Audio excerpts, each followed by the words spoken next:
A Google Gemini flaw lets hidden prompts turn AI email summaries into phishing tools. OpenAI's Sam Altman admits we're in an AI bubble. Meta's AI policy lets chatbots flirt with children, prompting calls for a congressional probe. And finally, deep ignorance, teaching AI to know less, makes it safer without losing smarts. Welcome to #Trending. I'm your host, Jim Love. Let's get into it. Imagine receiving an email from a seemingly trusted source. Your AI assistant Gemini informs you your Gmail password has been compromised. It urges you to call support, but that alert was never written by anybody. It was inserted invisibly. Here's how it works. Researchers in Mozilla's Odin Gen AI bug bounty program have uncovered a flaw in Google's Gemini used inside Gmail for summarizing emails. Attackers can embed hidden HTML or CSS instructions like white text on a white background or a zero-sized font inside an email. And when users click on Summarize this email, Gemini reads those invisible directives and obeys them. It might, for example, produce a fake security warning that looks official, prompting you to click a link or call a number. The possibilities are actually endless on this one. And because this tactic doesn't use attachments or suspicious links, it could escape traditional email filters. Since it comes from a trusted AI, users might tend to believe it. Email summaries from Gemini could become phishing traps. Google says it's aware mitigations are in mid-deployment and there's no sign of real-world abuse yet. But that doesn't mean it isn't a serious threat. Security experts warn that AI tools must be treated as part of the attack surface. Hidden content must be sanitized, suspicious AI-generated alerts flagged, and most importantly, users must be reminded that Gemini is not a security authority. We've issued this warning before on our security podcast, Cybersecurity Today. We are absolutely in favor of AI tools and the productivity they bring, but it serves repeating we are at a critical juncture. We're integrating AI tools into our office productivity applications, documents, and emails, but even with the best of intentions, the large AI models have proven to have a lot of vulnerabilities. They were constructed focusing on their intelligence and accuracy, with not enough thought given to security issues and vulnerabilities. Now, in fairness, a number of these vulnerabilities are unique to large language models, prompt injection attacks like this one being an obvious example. But it's a well-known vulnerability that was left open in a production implementation from Google, a company that is running a significant amount of the corporate and personal emails in the world. It's also inexcusable. If they miss the obvious, wait till they see the creativity of hackers applied to these systems. 2 words for individuals and people using these new functions: caveat emptor, let the buyer beware. 2 words for companies like Google: do better. In another of what is coming to be a list of strange and sometimes brutally frank statements, in one breath, Sam Altman acknowledged that artificial intelligence is likely in a speculative bubble. Yet in the next, he confirmed that OpenAI is plowing ahead with plans to spend trillions of dollars building AI infrastructure.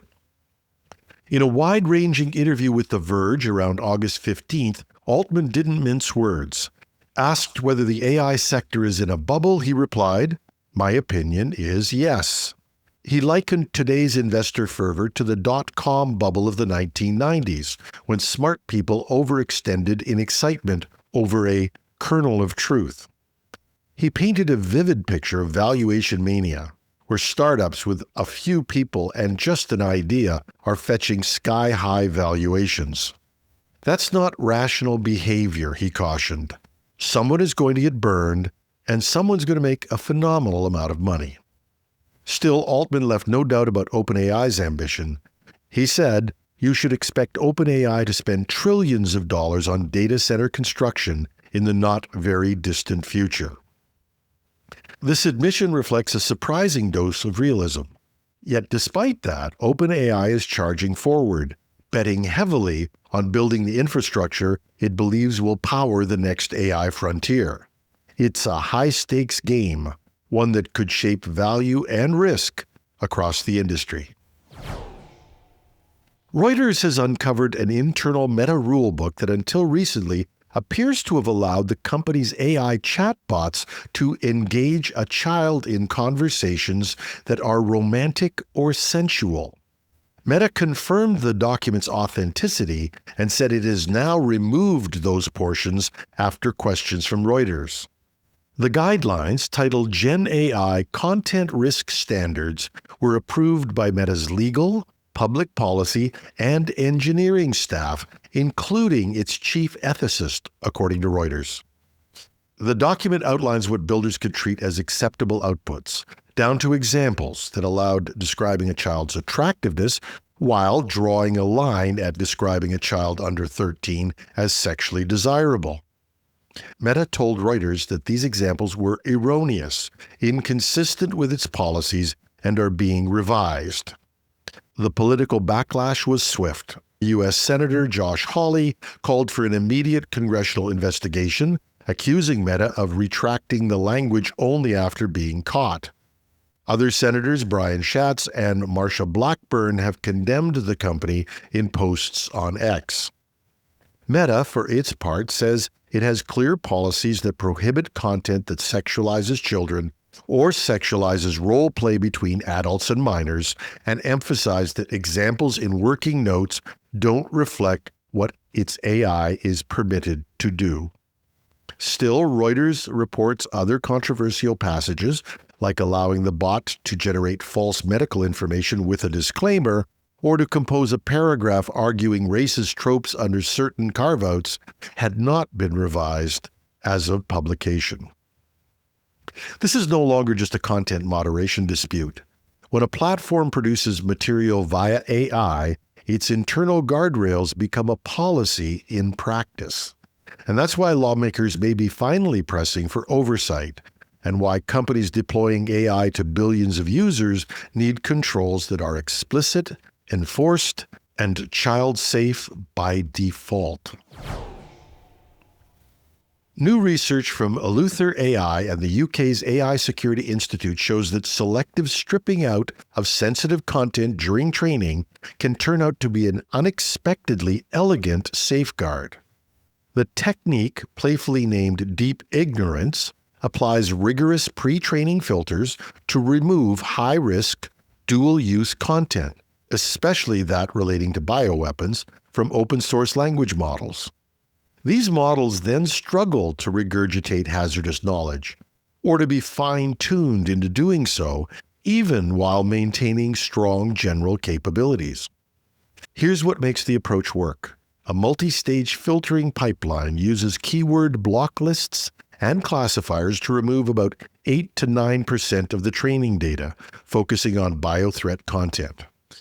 These filtered models proved tamper-resistant, withstanding up to 10,000 adversarial fine-tuning steps or exposure to 300 million tokens of dangerous data. Despite this omission, general performance remains intact across routine tasks like high school biology, reasoning, and knowledge tests, with less than a 1% compute overhead. This challenges a long-standing narrative in AI that more data is always better. Instead, the study demonstrates that smart curation, not just volume, can yield safer models.